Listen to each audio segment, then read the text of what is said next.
This podcast is a production of Unfiltered Studios. If you would like to know more about joining Unfiltered Studios, please visit our website at unfpod.com for more information. Write. It's the only advice I can give. Write. You're either a writer or you're not a writer. You're either born to write or you're not.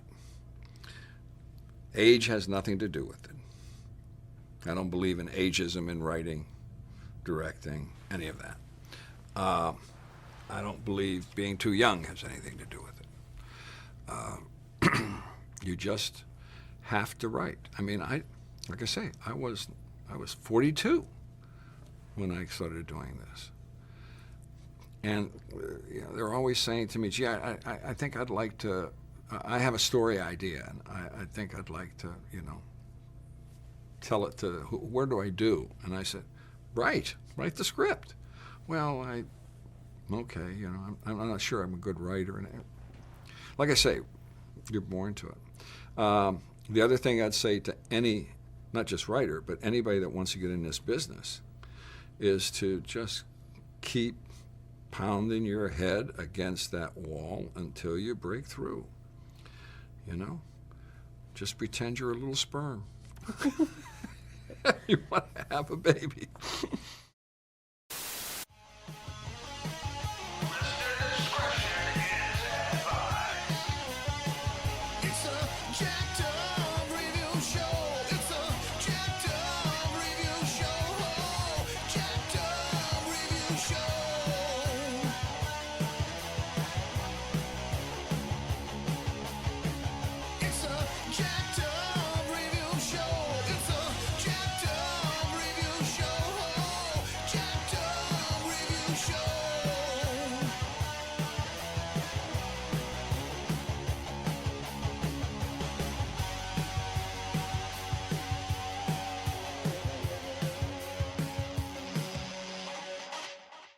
Welcome all. So here we are again with just another beloved TV creator that is Donald P. Bellisario. And where do you know that name from? Oh, everything.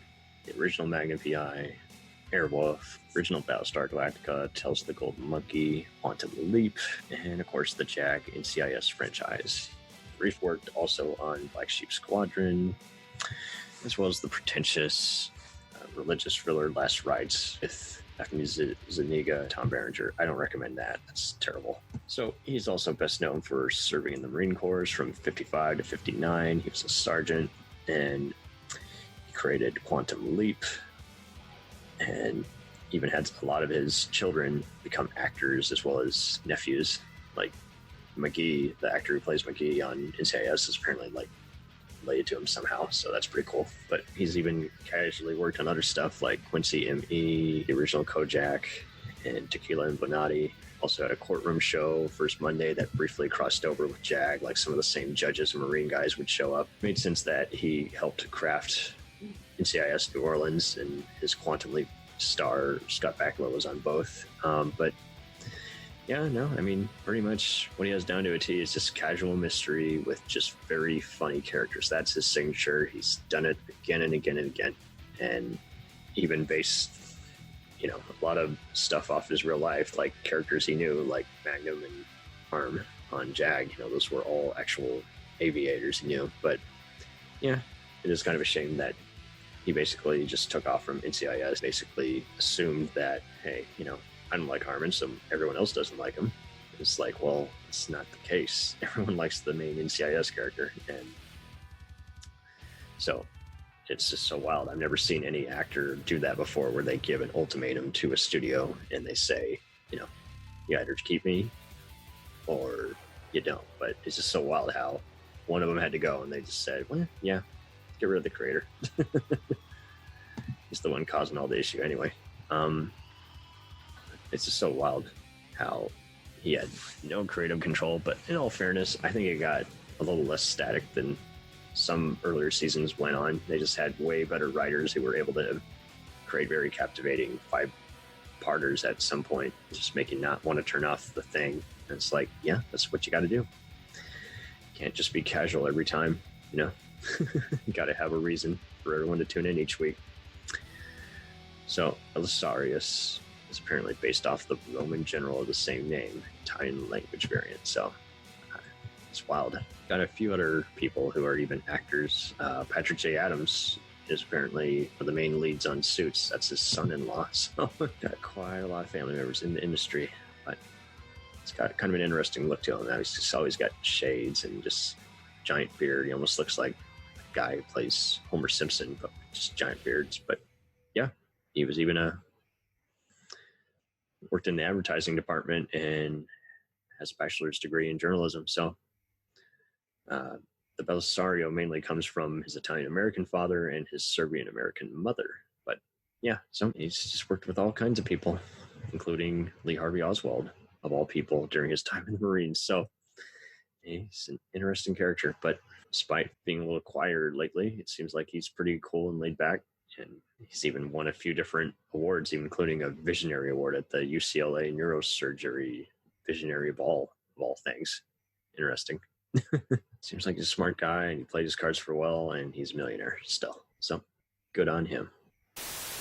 We sometimes take episodes from real life stories, like they say, right from the headlines, ripped from the headlines. We sometimes do that. One of the things that's happened over the years for me on shows, I have made shows ever since Magnum in which the show that I made happened after I made it. And the most interesting of those was the second year of Magnum. I did a show where North Korea was holding secret talks in Hawaii with the U.S. Navy government. Navy was there. About the disposition of POWs, and that were still either remaining or not remaining, because I don't think there were any that were still in prison at that time, but about getting the bodies back of Americans, MIAs, and it was all into the MIA situation, that they weren't holding anybody, that, and anyway, there were these secret talks in this episode I did that was going on. And I received a phone call after that episode aired from the FBI that wanted to know how I knew about the conference. Isn't that interesting?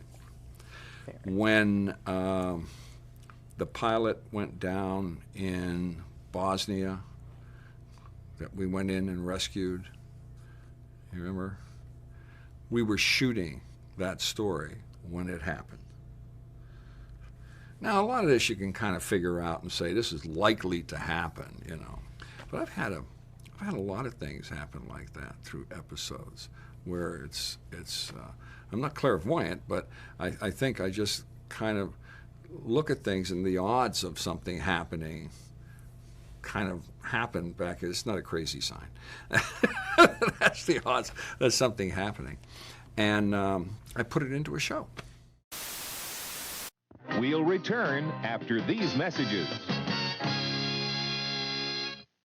If you like small-town mystery, crazy news, and wild history, then the Florida Men on Florida Man podcast is for you. Each week, Josh Mills and Wayne McCarty bring you the absolute best Florida has to offer. So if you're looking for a show that's safe for the family, but funny enough to help you escape everyday life, then listen to the Florida Men on Florida Man podcast. That's Florida Men, plural, on Florida Man podcast. Hey, it's Brent Pope, the host of Breakfast with Brent Pope. You've seen me on some of your favorite TV shows saying things like, "Give it up, Jimmy. You got to sink this putt to win." On Breakfast with Brent Pope, I sit down with guests from the entertainment world, and we do it all over breakfast. Or should I say Brentfast? Every week on Brentfast, you get inside Hollywood info and tips, great breakfast recs and booty debates. Most of all, you get the most delightful 30 minutes of your week. So dig in. It's Brentfast time. Listen at Brentfast.com, Apple Podcasts, or wherever fine podcasts are found.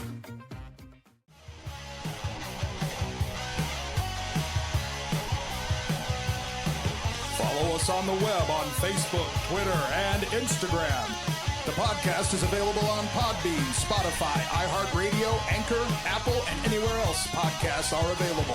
Feel free to review our show and leave comments on any of those sites. Thanks a million for listening. It's a